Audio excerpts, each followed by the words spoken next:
नमस्कार दोस्तों, आज हम बहुत ही दिलचस्प टूल यानी टीचर क्लॉक के माध्यम से अपने प्रतिदिन की गतिविधियों को समझते हैं। टीचर क्लॉक का उपयोग विभिन्न उद्देश्यों के लिए किया जाता है, जैसे विभिन्न गतिविधियों के समय को दर्शाना, अपने दिनचर्या का समयानुसार आयोजन करना, किसी भी घटना की अवधि को बताना और पूर्वाहन, अपराहन, आधा जैसे अवधारणाओं को समझाना।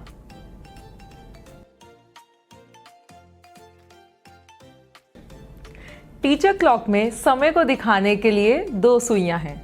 इसमें छोटी सुई घंटे को दर्शाती है और बड़ी सुई मिनट को दर्शाती है। ये सुइयां इस तरह से घुमाई जा सकती हैं।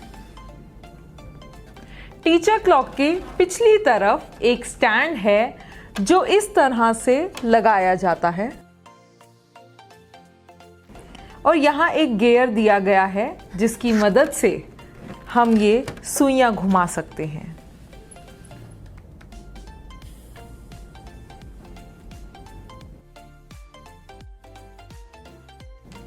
हम गतिविधि की शुरुआत सुइयों और संख्याओं के बारे में चर्चा से करेंगे।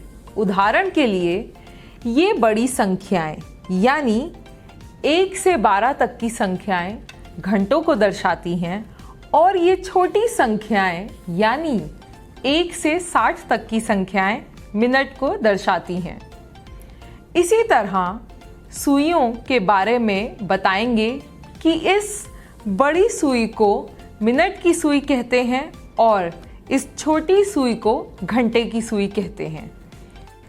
आइए अब सरल उदाहरण लेकर हम टीचर क्लॉक के द्वारा यह समझें कि समय को कैसे देख सकते हैं। जब मिनट की सुई 60 मिनट या 12 घंटे पर होती है तो घंटे की सुई सटीक घंटे का समय दिखाती है, जैसे घंटे की सुई 3 पर है और मिनट की सुई 60 पर है, तो इसका मतलब इस घड़ी में 3 बजे हैं। और अब इसी तरह यहाँ 5 बजे हैं और अब 9 बजे हैं। बड़ी सुई को एक संख्या से अगली संख्या तक जाने में 5 मिनट का समय लगता है और 2 संख्याओं तक जाने में 2 गुना 5 बराबर 10 मिनट का समय लगता है। और इसी तरह वह पूरा चक्कर लेने के लिए 12 तक जाती है, जिसमें उसे 12 गुना 5 बराबर 60 मिनट का समय लगता है। इसी तरीके से क्या आप सोच सकते हैं कि जब यह बड़ी सुई 12 से 6 पर जाएगी तो कितने बजेंगे? जी हाँ, 6 गुना 5 बराबर 30 यानी कि 10:30 यानी 10:30। जैसे कि हम देख सकते हैं इस घड़ी में 7:15 हो रहे हैं यानी 7:15 बज रहे हैं और अब 2:45 हो रहे हैं यानी 2:45 हो रहे हैं। इस तरह हम समय को बताते समय सवा, साढ़े और पौने जैसे शब्दों का भी प्रयोग कर सकते हैं। पूर्वाहन और अपराहन ऐसे शब्द हैं जो समय की अवस्था को बताते हैं। पूर्वाहन यानी AM जो मध्य रात्रि 12 बजे से दोपहर 12 बजे तक का समय दर्शाता है और अपराहन यानी PM जो दोपहर 12 बजे से रात 12 बजे तक का समय दर्शाता है। आइए दैनिक गतिविधियों का उदाहरण लेते हुए इस क्लॉक के जरिए AM और PM को और प्रभावित तरीके से समझें। रीना 6:30 बजे तैयार होकर विद्यालय जाती है यानी 6:30 AM।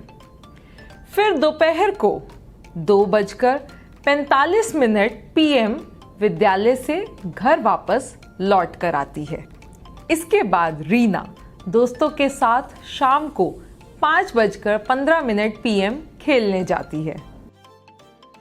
इस तरह से हम किसी भी गतिविधि की समय अवधि की भी गणना कर सकते हैं, जैसे कि रीना 5:15 PM खेलने गई और 7 PM वापस आई, तो रीना कितने घंटे खेली? 60 मिनट यानी कि 1 घंटा।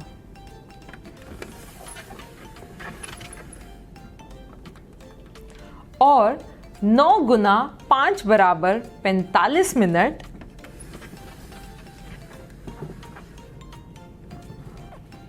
इसका मतलब रीना 1 घंटा 45 मिनट खेली। अगर रीना रात को खाना खाकर 10 PM पर सो जाती है, अब आप बताइए रीना 8 घंटे सोई तो जब वह उठेगी तो घड़ी में कितने बजे होंगे? इस तरह हम कक्षा को और प्रभावित बनाने के लिए विद्यार्थियों के स्तर के हिसाब से प्रश्न पूछकर समय अवधि की गणना और तुलना भी कर सकते हैं। इस प्रकार टीचर क्लॉक का प्रयोग विभिन्न गतिविधियों के समय को दर्शाने, आयोजन करने, समय अवधि और साथ ही घड़ी संबंधित अवधारणाओं को बताने के लिए किया जाता है। आपका दिन शुभ हो।